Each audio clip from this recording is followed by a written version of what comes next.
बिलासपुर में सरकार का जश्न आप सब लोगों ने देखा भी और सुना भी। और मैं तो ये कहूँगा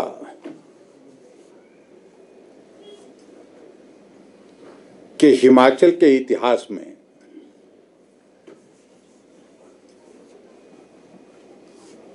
ऐसी परिस्थिति शायद पहली बार है कि सरकार का 2 वर्ष का कार्यकाल बीतने के बाद उपलब्धियों के नाम पर एक भी चीज नहीं, लेकिन उसके बावजूद भी जश्न मनाया जा रहा है।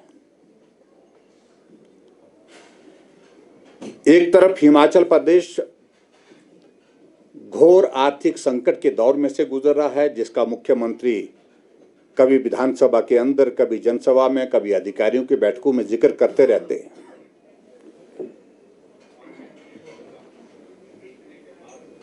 और उसके बाद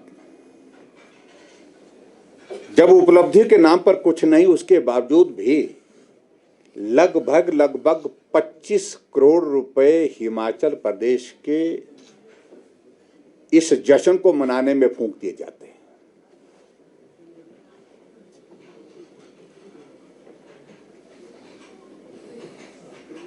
पहले जश्न का स्वरूप कुछ और तरह का बनाया गया था।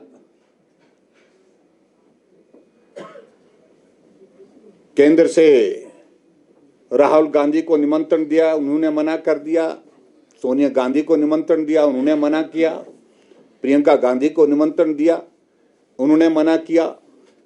अंत में खड़गे जी को निमंत्रण दिया, उन्होंने मना किया। और सीधी सी बात है कि केंद्र का कांग्रेस पार्टी का नेतृत्व ने यह साफ संदेश दिया कि हिमाचल प्रदेश में 2 साल के कार्यकाल में सरकार चल पाई, इसके सिवाय कोई भी उपलब्धि के नाम पर जिक्र करने लायक बात नहीं है। इसलिए उन्हें किनारा किया सब लोगों ने।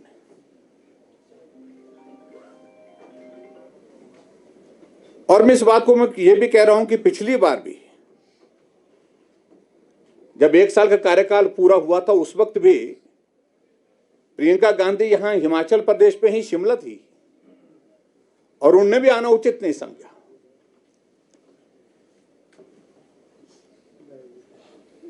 न तब आए न अब आए। और इसका साफ और स्पष्ट संदेश है कि कांग्रेस पार्टी की हाईकमान की ओर से ये संदेश बड़ा स्पष्ट है कि जश्न मनाने लायक कोई चीज थी नहीं। सबसे बड़ी बात तो यह है कि भ्रष्टाचार के मुद्दे को लेकर के भारतीय जनता पार्टी प्रमुख रूप से अपनी बात पहले दिन से कह रही है। जब से सरकार बनी है, कुछ बातें इस प्रकार से घटित होने लगी जिन पर प्रश्न खड़े हो रहे थे। और सबसे पहली शुरुआत मुख्यमंत्री के कार्यालय से हुई। मुख्यमंत्री के कार्यालय पर गंभीर आरोप लगने लगे, वहां बैठे अधिकारियों के ऊपर आरोप लगने लगे। और उसके बाद एक चिट्ठी जो पूरे प्रदेश में भी और उसके बाद केंद्र तक वो पहुंची, जिसमें मैसेज पटेल इंजीनियरिंग कंपनी द्वारा जो है 25 करोड़ रुपए के लेन देन कर लेकर के बातचीत चर्चा में आई थी। हम उस बात को लेकर के आज तक भी जवाब मांग रहे हैं कि उसमें आपका कहना क्या है। एक एक चीज जो है उसमें एस्टेब्लिश होने की दिशा में जो है तथ्य के साथ जो है हमने एक बार नहीं अनेकों बार कह दी। प्रोजेक्ट को जो पूरा करने का जो समय था उसको आपने बढ़ा दिया।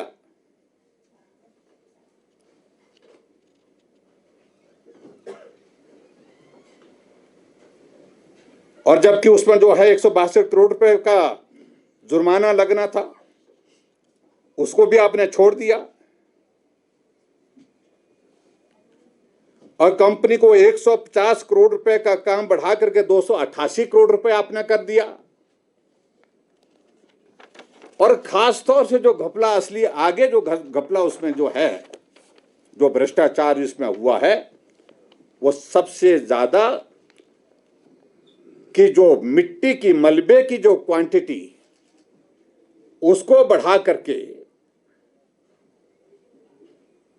1,74,000 क्यूबिक मीटर से बढ़ा करके 3,74,000 क्यूबिक मीटर उसको बनाना, ये सीधा सीधा भ्रष्टाचार का एक बहुत बड़ा उदाहरण है।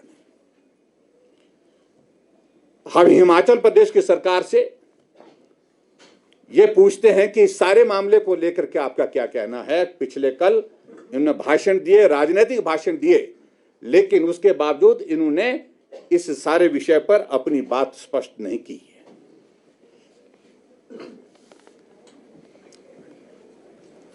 और उसी तरह से दूसरा विषय अगर हम बात कहें, भ्रष्टाचार के नाते एक ग्लेरियन एग्जांपल जो है वो शराब घोटाला है। मैंने कल भी संक्षेप में बात कही, मैं इस बारे में ज्यादा कल नहीं बोल पाया। क्या आवश्यकता पड़ी छोटे यूनिट को बड़े यूनिट में कन्वर्ट करने की?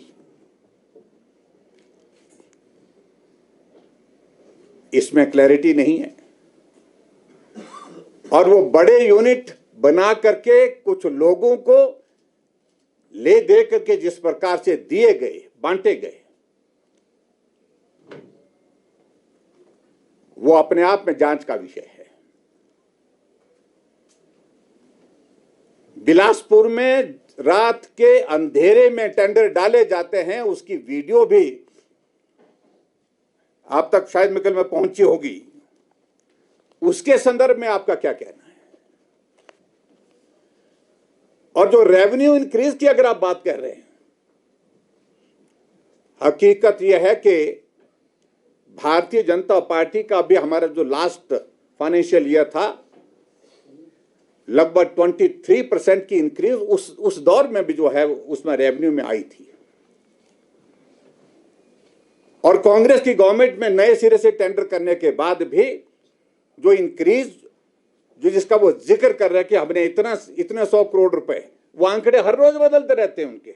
मुख्यमंत्री और बोलते हैं, मंत्री कुछ और बोलते हैं, उप मुख्यमंत्री कुछ और बोलते हैं। क्लैरिटी नहीं है उसमें सारी चीज को लेकर के। अगर आप जा करके आप इसमें जाइए,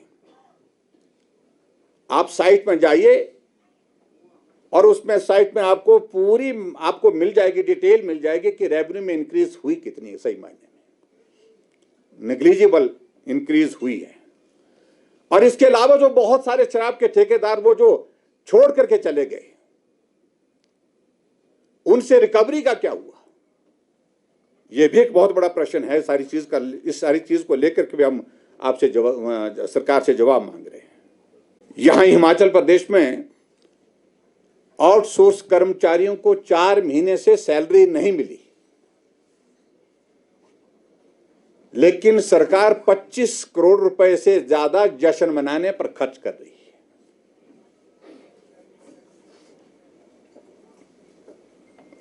आज दिसंबर की 12 तारीख है। आज एचआरटीसी के पेंशनर को आज शायद पेंशन मिली है, आज मुझे जो जानकारी मिली है। और कल वहां पर बड़े ऊंचे शब्दों में कहा जा रहा था कि किसकी पेंशन रही तो नहीं, किसी की सैलरी रही तो नहीं। यानी कि मेरा कहने का अभिप्राय यह है कि वर्तमान सरकार हिमाचल प्रदेश में कांग्रेस पार्टी की झूठ बोलने की सारी सीमाएं लांघ चुकी है। और इसलिए जब उपलब्धि के नाम पर कुछ नहीं, जब हिमाचल प्रदेश की चारों तरफ जो है वो फजीहत होती जा रही है, जब हिमाचल प्रदेश नीलामी के कगार पर पहुंच गया,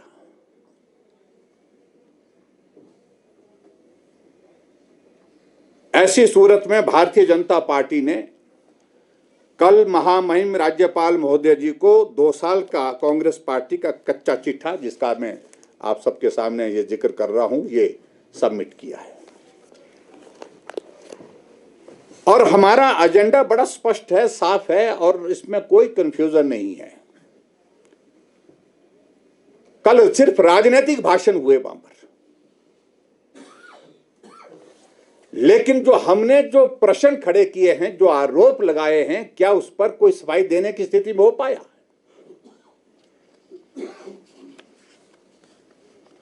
उस पर आज तक कोई भी आदमी, कोई भी नेता कांग्रेस पार्टी बोलने की जरूरत नहीं कर पाया है, क्योंकि जो आरोप लगे हैं वो गंभीर हैं।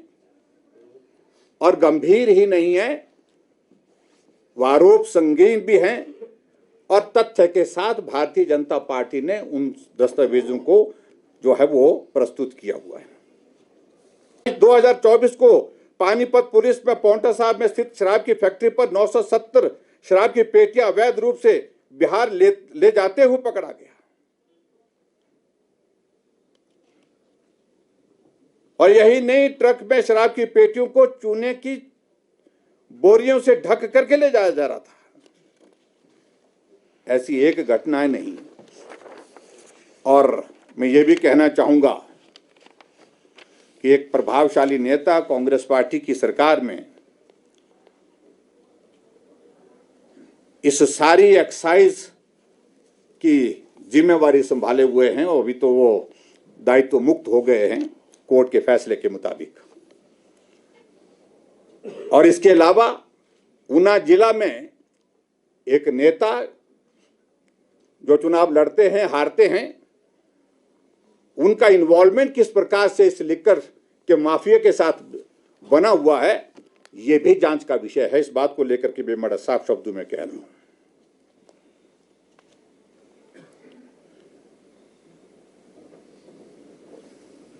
ईडी ने हिमाचल प्रदेश में कार्रवाई की नालागढ़ में,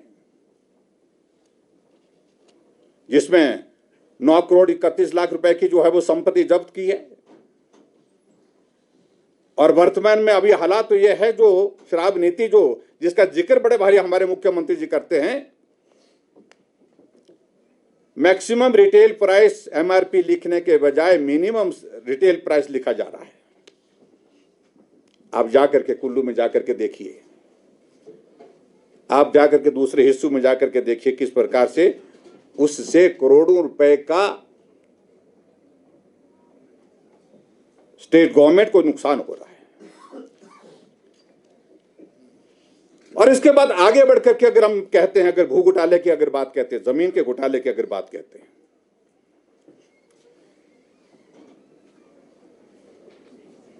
कांग्रेस पार्टी के एक नेता, मुख्यमंत्री के बहुत नजदीकी अजय कुमार राजेंद्र राणा, ये राजेंद्र राणा वो नहीं है, एमएलए नहीं,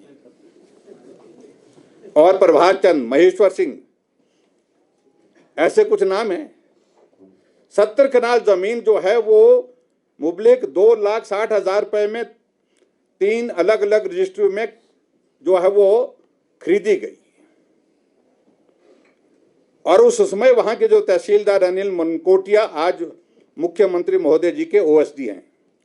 ये भी एक बड़ा जोरदार तरीका है कि ऐसे कामों में कुछ लोगों को ऐसे लगाया जाता है, फिर बाद में उनको बड़ा महत्वपूर्ण दायित्व दिया जाता है। अब 2023 में मुख्यमंत्री रहते हुए यह 70 कनाल जमीन 3 चेतों से हिमाचल प्रदेश पथ परिवहन निगम को 6 करोड़ 72 लाख 61,266 रुपए में, यानी कि 400% दाम पर बढ़ा करके दिलवाई गई। हम इसको क्या बोले? क्या ये भ्रष्टाचार नहीं है? अपने लोगों को, अपने मित्रों को इस प्रकार से लाभ पहुंचाने का सरकार का ऐसा उदाहरण मुझे लगता है कि शायद ऐसे बहुत कम मिलते हैं देखने को। और ऊपर से खासतौर से जब हम बात कहते हैं कि एथिक्स की बात कहते हैं, अमाउंट छोटा हो बड़ा हो वो कोई विषय नहीं, लेकिन क्या ये उचित है कि मुख्यमंत्री के पद पर रहते हुए किसी डिपार्टमेंट को जमीन दे करके उस जमीन की कीमत अपने खाते में डालना, परिवार के खाते में डालना कोई ये एथिक्स में आता है?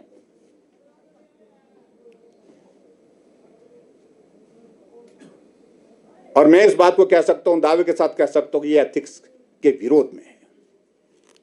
और जिस प्रकार से उदाहरण हमारे कांग्रेस पार्टी के नेता देने की कोशिश करते हैं, दयालु हैं, ऐसा है वैसा है, सारी चीजों को लेकर के, मुझे लगता है कि एथिक्स जो है ऐसी सारी चीजों के कारण जो है वो तार तार हुए पड़े हैं।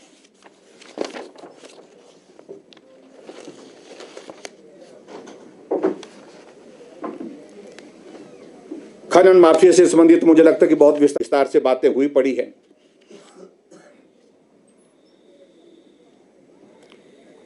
आज पहला प्रश्न में इस बात को लेकर मैं जरूर पूछना चाहता हूं, आखिरकार बद्दी बरोटीवाला की एसपी किस वजह से छुट्टी पर रवाना हो गई? आज तक इसका जवाब नहीं दे पाए। रातों रात अपना सामान समेट करके अपने गांव चले गई। क्या यह जांच का विषय नहीं हो सकता है? क्योंकि भ्रष्टाचार को रोकने के लिए, खनन माफिया को रोकने के लिए उन्होंने प्रयत्न किया, उसकी सजा उनको भुगतनी पड़ी है। और इसके अलावा जहां हिमाचल प्रदेश में, जैसे मैंने कहा कि पहले सारे त्रासदी के दौरान सारे क्रशर बंद कर दिए गए, लेकिन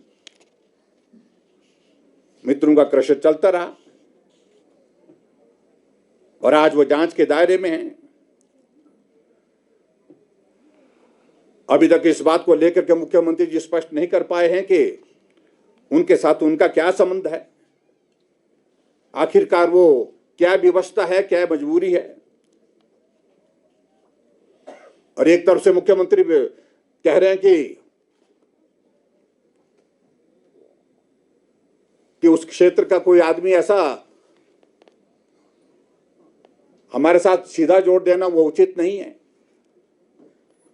नाम तो तब जुड़ा जब वो गाड़ियों में बैठ करके आपके साथ सचिवालय के प्रांगण में प्रवेश करते हैं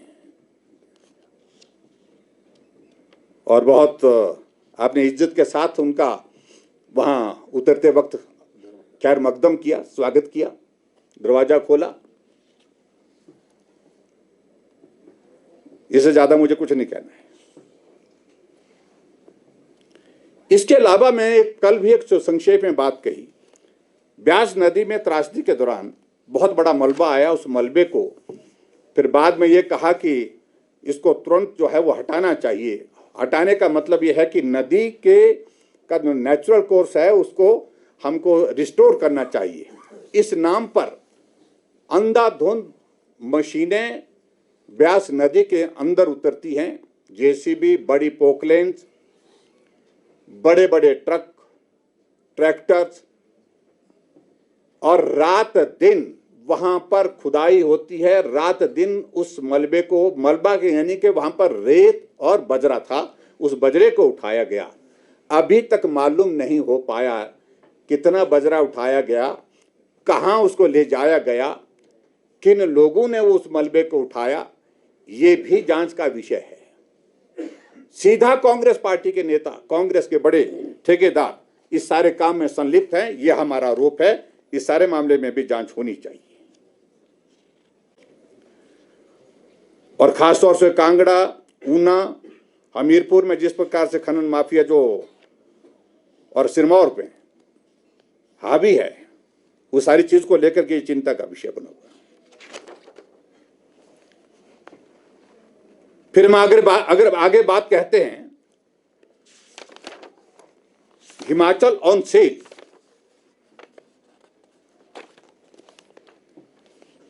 और मैं इस बात को लेकर के हैरान हूं कि कल वहां पर कुछ लोग चिल्ला चिल्ला करके कुछ बातें कहने की कोशिश कर रहे थे। वो ना खुद को समझ पे आ पा रही थी, ना लोगों को समझ में आ पा रही थी। क्या यह सच्चाई नहीं है कि हिमाचल प्रदेश पालमपुर विश्वविद्यालय की जमीन 112 हेक्टेयर आप टूरिज्म के नाम पर किसी को बेच रहे थे। आपने ये फैसला अंतिम ले लिया था, लेकिन हाई कोर्ट ने इस पर रोक लगा दी।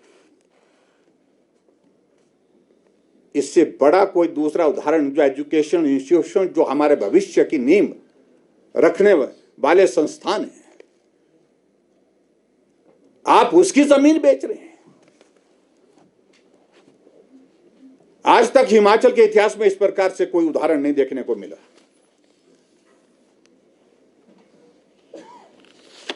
लेकिन आपकी मंशा उसमें साफ हो गई थी, जाहिर हो गई थी, लेकिन उसके बावजूद वो रुका पड़ा है। इस सारे मामले में आपका क्या कहना है?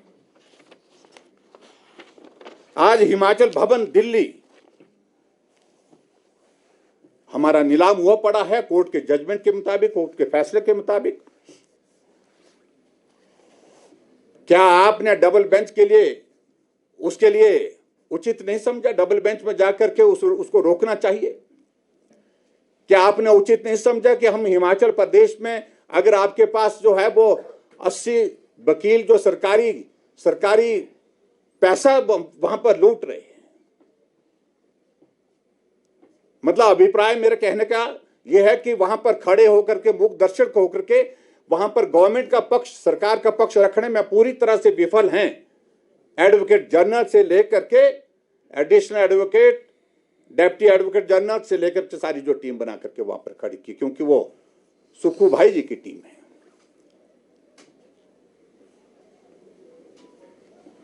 उनको जो पैसा मिलना चाहिए वो मिलना चाहिए, लेकिन प्रदेश बिकता रहे इस बात की परवाह नहीं। आप सीपीएस के कुर्सी बचाने के लिए 10 करोड़ अभी तक खर्च कर चुके हैं। उसके लिए तो वकील आपके दिल्ली से आते हैं और दिल्ली से 5 स्टार होटल में ठहरते हैं, स्टेट गेस्ट उनको डिक्लेयर किया जाता है और फी जो दी जाती है अभी तक जो है जिक्र उस फी का होता है। लेकिन अगर उनके खर्चे को भी शामिल किया जाए, आने जाने का, ठहरने का, स्टेट गेस्ट के नाते 10 करोड़ रुपए से ज्यादा की अदायगी अभी तक हिमाचल प्रदेश सरकार सीपीएस की कुर्सी को बचाने के लिए सुप्रीम कोर्ट तक दे चुकी है और उसके बावजूद भी कुर्सी नहीं बच पाई। क्या आप हिमाचल भवन को बचाने के लिए कोई इस प्रकार से बड़े वकील लाने की कोशिश नहीं कर सकते थे? लेकिन मंशा नहीं थी। यह भी अपने आप में एक प्रश्न है जिस बात को लेकर के हम आप सबके आपके बीच में अपनी बात कह रहे हैं। हिमाचल प्रदेश में टूरिज्म के 18 यूनिट को बंद करने के आदेश होना, यह सचमुच में बहुत बड़ा चिंता का विषय है। और उसमें फिर जाकर के बाद में 9 पर रोक लगी है, लेकिन 9 तो अभी तक भी लगे हुए हैं। ये कनाइवेंस है, मिल करके ऐसे कुछ रास्ते तलाश रहे हैं पिछले 2 वर्षों से कुछ साथी, ताकि हिमाचल प्रदेश में इन टूरिज्म के यूनिट को बेचा जा सके। हम इस बात को लेकर के थोड़ा सहमत हो जाते, चलो हम मान लेते लॉस मेकिंग यूनिट्स के बारे में सोचा जा सकता था, लेकिन आपने उन यूनिट्स को भी लॉस मेकिंग यूनिट में डाल दिया जो प्रॉफिट देते हैं हिमाचल प्रदेश। चैल पैलेस आपका धौलाधार ये धर्मशाला का, आपका मनाली का टूरिज्म का हमारा यूनिट, वो सबके सब प्रॉफिट में चलते हैं। उसके बावजूद भी आप उनको बेचने पर आमदा हुए पड़े हैं। इसका मतलब कि आप ईमानदारी से इस काम में नहीं है। आप एक ही चीज चाह रहे हैं कि ये सारे यूनिट जो है हम बेच दें। और मुख्यमंत्री ने स्वयं इस बात को स्वीकार किया है। एक प्रेस्टिजियस न्यूज पेपर के एक इंटरव्यू में, जिसमें कहा है कि बार बार पूछा गया, 2 बार पूछा गया, मैंने सुना वो इंटरव्यू, जिसमें कहा गया कि लॉस मेकिंग यूनिट है तो उनको आप क्या बेचने की सोचते हैं? तो उसमें उन्होंने कहा कि हाँ, उनको बेचना है, लॉस मेकिंग है तो उनको बेचना चाहिए। और एक तरफ से दूसरे इनके उप मुख्यमंत्री महोदय जो है चिल्ला चिल्ला करके बोलते हैं कोई उंगली नहीं लगा सकता। पहले आपस में तय कर लो आप लोग, मुख्यमंत्री क्या कहते हैं, उप मुख्यमंत्री क्या कहते हैं। इन सारी चीजों को लेकर के मेरा यही कहना है कि ये बहुत बड़े ऐसे उदाहरण हैं जिन चीजों को लेकर के कांग्रेस पार्टी से हम जवाब मांगते हैं।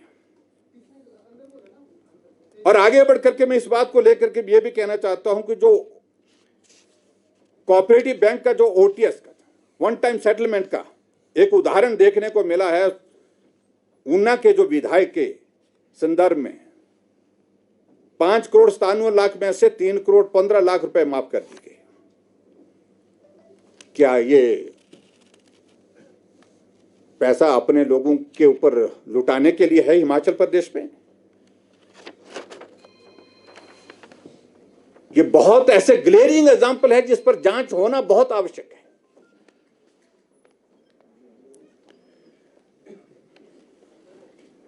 एक और मामला, जिस मामले को लेकर के मैंने पिछले कल भी थोड़ी सी बात कही, हमारे मुख्यमंत्री जी बहुत बोलते हैं कि ग्रीन एनर्जी पर बहुत ज्यादा बोलते हैं।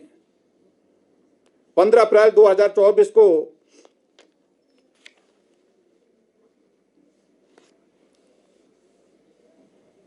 उद्घाटन जो है वो मुख्यमंत्री जी ने एक पेखूवाला में 32 मेगावाट के एक ग्रीन एनर्जी प्रोजेक्ट का किया है और जिसमें 220 करोड़ रुपए खर्च हुए। और सिमिलर इसी तरह का प्रोजेक्ट जो है वो 35 मेगावाट का गुजरात में होता है, वो 144 करोड़ में पूर्ण हो जाता है और यहां 220 करोड़ रुपए में वही प्रोजेक्ट। और मेगावाट में भी फर्क है कि यहां का जो प्रोजेक्ट है वो 32 मेगावाट का है और जो गुजरात का जो प्रोजेक्ट है वो 35 मेगावाट का है। और प्रोजेक्ट कॉस्ट को लेकर के मैं बड़ा साफ कहना चाहता हूं कि अगर टेरेन का इश्यू होता तो भी समझ में आता है। जहां ये प्रोजेक्ट है ये गुजरात की तरह ही एक तरह का समतल इलाका है। क्या इस पर जांच होने का कोई कारण नहीं बनता है? बनता है, लेकिन उसके बावजूद भी सारी चीज का जवाब देना मुश्किल लग रहा है।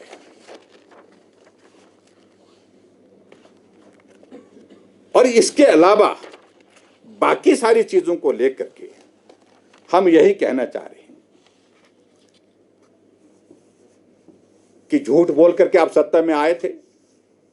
जो गारंटियों का जिक्र आपने कहा था, कल हम उम्मीद कर रहे थे कि बहुत सारी गारंटी के बारे में बात सुन रहे थे कि ये होगा वो होगा, लेकिन भाषण राजनीतिक हुए। पानी पी पी करके भारतीय जनता पार्टी को कोसा गया और दुर्भाग्य तो यह है कि भाषण की वहां पर होड़ लगी रही, कौन ज्यादा बोलेगा, और कांग्रेस पार्टी की प्रदेश अध्यक्षा को बोलने से रोका गया। उसकी आपने सारी वीडियो क्लिप्स आपने देखी होगी और मैं समझता हूं एक महिला नेता के नाते कांग्रेस पार्टी की प्रदेश अध्यक्षा का ही अपमान अगर आप उस सम्मान समारोह यानी कि उस 2 साल के कार्यकाल के जश्न के कार्यक्रम में करते हैं तो इससे बड़ा दुर्भाग्य और कोई हो नहीं सकता है। उनको भी बख्शा नहीं गया। और दूसरा मुझे सबसे बड़ा हैरानी की बात है, एक नेता दिल्ली से आए और वो रावण रावण कहते रहे यहां पर। उससे उनको स्पष्ट करना चाहिए वो क्या कहना चाह रहे हैं, किसको रावण बोल रहे हैं।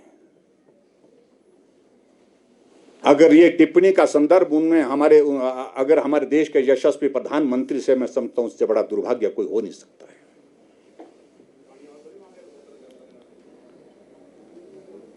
उनको इसके लिए माफी मांगनी चाहिए। और मैं यही कहूंगा कि एक नेता, खासतौर से जो उप मुख्यमंत्री वहां पर, मुझे लगता कि थोड़ा वो हिल गए। मैं उनके बारे में अब ज्यादा कुछ नहीं कहना चाहता हूं। जब विपक्ष में थे तब भी मैं देखता था कई बार उनको ऐसा दौरा पड़ता था, रात के 2 बजे भी वो कमरे में रिकॉर्डिंग करके अपनी वीडियो जारी करते थे। आप लोगों ने भी सुनी होगी। आपने बहुत कर लिया, उस वक्त भी हमारे खिलाफ जो बोलना था विपक्ष की भूमिका थी। बना रहे थे। उस सिलसिले में तो इतना ही कहूँगा, मैं तो 5 वर्ष पर मुख्यमंत्री रह लिया। अब कई बार हटाने के लिए प्रयत्न करते रहे, जो साजिश षड्यंत्र आप निम्न स्तर तक जहां तक जा सकते थे आप गए, लोएस्ट पॉइंट तक गया हुआ व्यक्ति। लेकिन उसके बावजूद भी हमने 5 साल का कार्यकाल पूरा भी किया और हिमाचल प्रदेश की जनता की सेवा भी की। आज भी लोग उन योजनाओं को याद करते हैं, लेकिन वो नंबरदार वाली जो बात है, मुझे लगता कि उन पर फिर तो सारा पिंड मुक जाएगा, खत्म हो जाएगा, लेकिन मुझे लगता नहीं कि उनकी बारी आएगी। ये स्थिति में उन पर ही कहता हूं। और जिस तरह से अधिकारियों को वहां पर मंच पर से चीफ सेक्रेटरी, डीजीपी के बारे में टिप्पणी की गई, वो सरकार का एक आलम है कि एक सामने आईने में वो दिख रहा सारी चीजें। उसका मतलब क्या है कि फ्रस्ट्रेशन ही फ्रस्ट्रेशन है, भड़ास निकाली जा रही है। समोसा हमने तो खाया नहीं, जांच के आदेश आपने किए, फजीहत आपकी हुई, टॉयलेट टैक्स के बारे में हमने कुछ नहीं बोला, नोटिफिकेशन आपने जारी की और फजीहत आपकी उसमें हो रही है। ये तो खड़गे जी ने ऊपर से थोड़ा खड़खड़ किया, उसके बाद रुका मामला वो, अन्यथा मंशा तो बड़ी साफ थी आपके टॉयलेट टैक्स लगाने की, उसमें कोई दो राय नहीं। अब कह रहे कि जयराम टॉयलेट सारा दिन बैठा रहे, उसके बावजूद भी जो टैक्स लगे तो हमको बताना जरा। आप क्या भाषा का इस्तेमाल कर रहे हैं? एक एक नोटिफिकेशन आपकी की हुई है। क्या ये सही नहीं है कि आपने 2 साल से खाली पड़े पदों को समाप्त करने की नोटिफिकेशन की? हमारा दोष है उसमें क्या? 1,50,000 पद आपने समाप्त कर दिए। यह प्रश्न हमारा पूछने का बनता नहीं क्या? क्या यह सत्य नहीं है कि अधिकारियों को जिस प्रकार की अब धमकियां देने के साथ साथ में अब मीडिया पर भी आ गई कि वो छापो जो हम बोल रहे हैं, ये सरकार चलेगी? अरे सरकार आप चलाइए, दबा करके मत चलाइए, आपकी कोई परवाह नहीं करता यहां पर कि सोचे कोई भी सरकार है और दबाव डाल करके चिल्ला करके अपनी बात कहने की कोशिश करेंगे, उस सारी चीज को कोई बर्दाश्त नहीं करने वाला है। हम लोकतंत्र में रहते हैं, हमारी आवाज नहीं दबाई जा सकती है, ना ही मीडिया की कलम को तबाह किया जा सकता है, ना ही उसको दबाया जा सकता है। ये लोकतंत्र है, हम लोकतंत्र में रहते हैं। थोड़ा सहम करके बात करिए, सोच समझ करके बात करिए। मैं यही कहूंगा।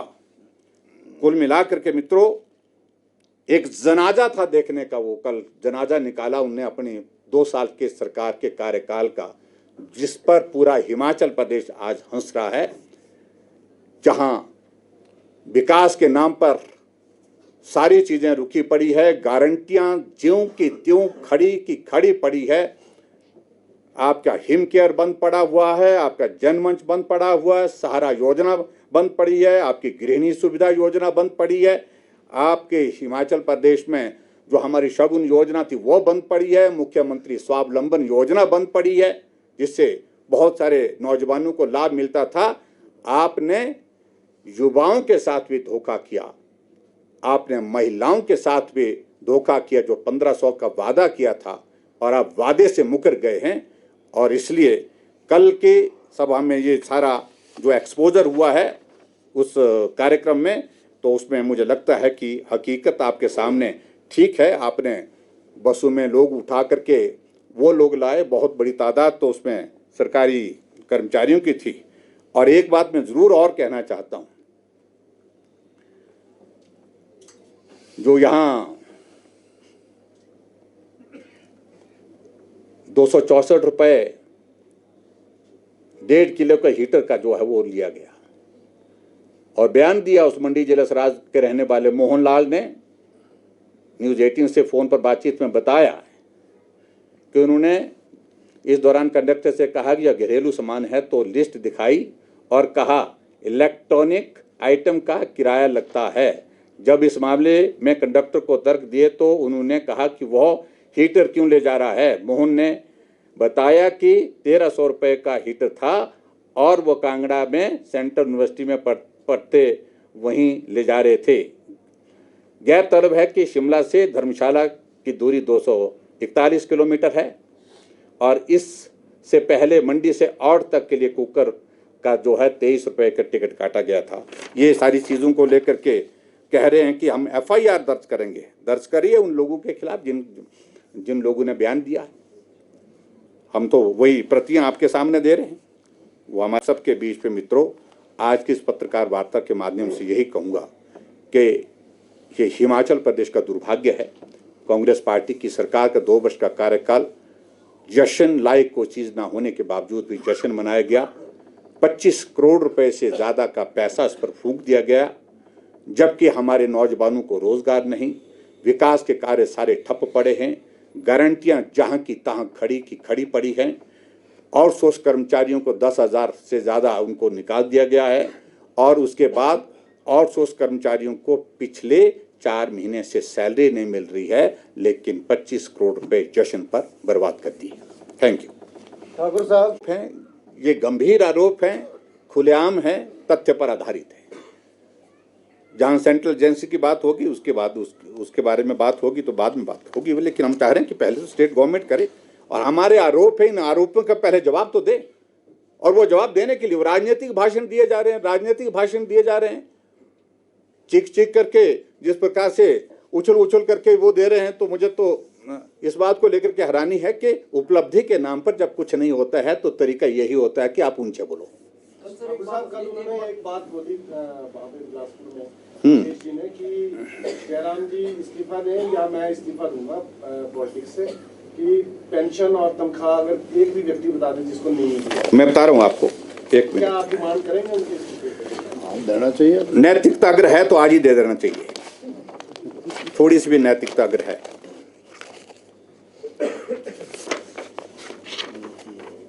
हिमाचल प्रदेश में सड़कों पर उतरे HRTC पेंशनर्स। सुक्खू सरकार से 850 करोड़ रुपए लंबित राशि का भुगतान की मांग की है तो पिछली बात है। और जो पिछली बार जो है वो 12 नवंबर को शिमला HRTC द्वारा जो है प्रदर्शन किया, अभी तक नहीं मिली पेंशन। अगर नैतिकता है तो त्यागपत्र दें। और आज मेरी जानकारी के मुताबिक आज 12 दिसंबर है, HRTC की पेंशन आज डाली है।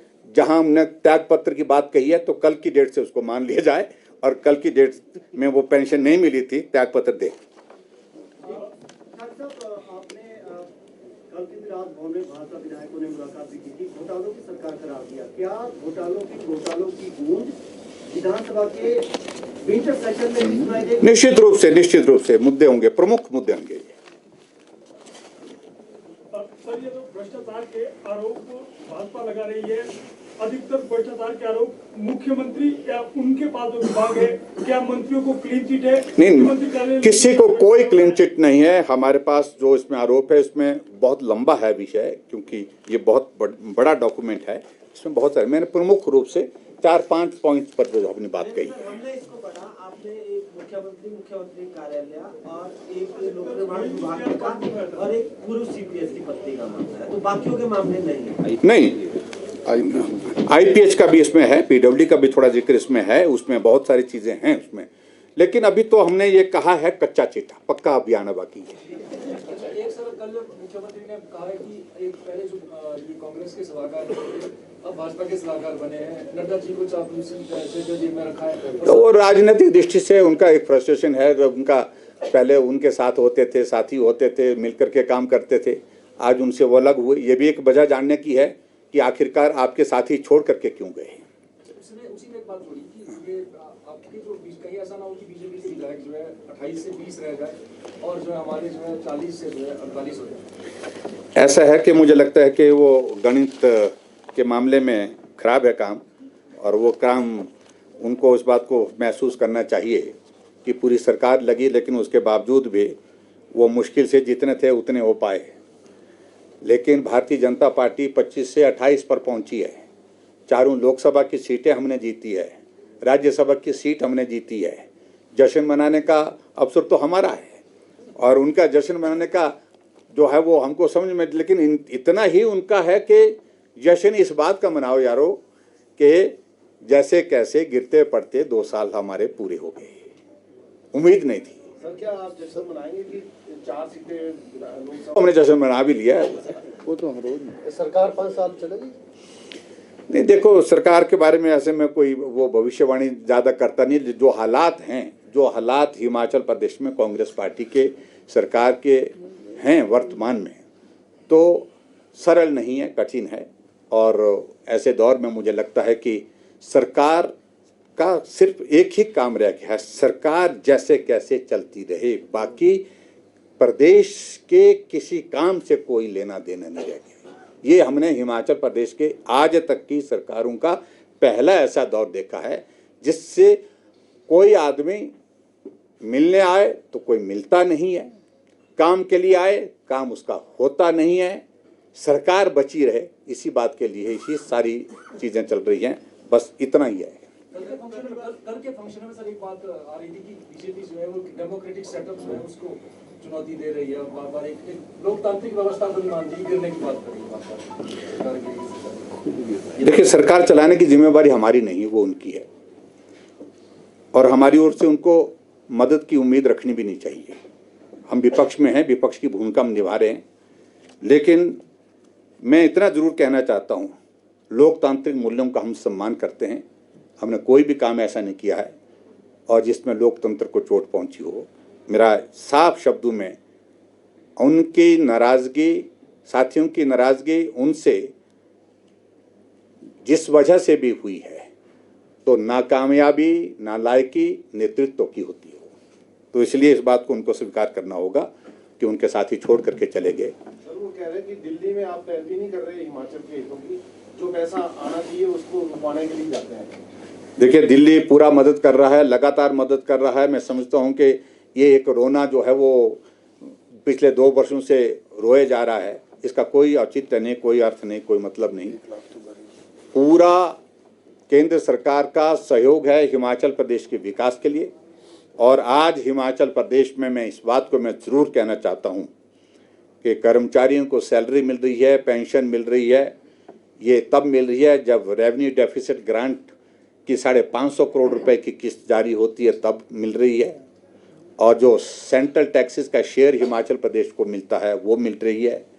हिमाचल प्रदेश को जो CRF के प्रोजेक्ट्स मिले हैं तब सड़कें बन रही हैं। PMGSY के प्रोजेक्ट हिमाचल प्रदेश को 3,000 करोड़ रुपए के मिले हैं तो तब जाकर के सड़कें बन रही है। अन्यथा हिमाचल प्रदेश में सरकार विकास किस आधार पर कहाँ कर रही है, किस बजट के माध्यम से कर रही है, इस बात को अगर कांग्रेस के नेताओं से, सरकार के नेताओं से पूछेंगे तो मुझे लगता है कि उनसे आपको जवाब मिलेगा। शून्य है सब जगह।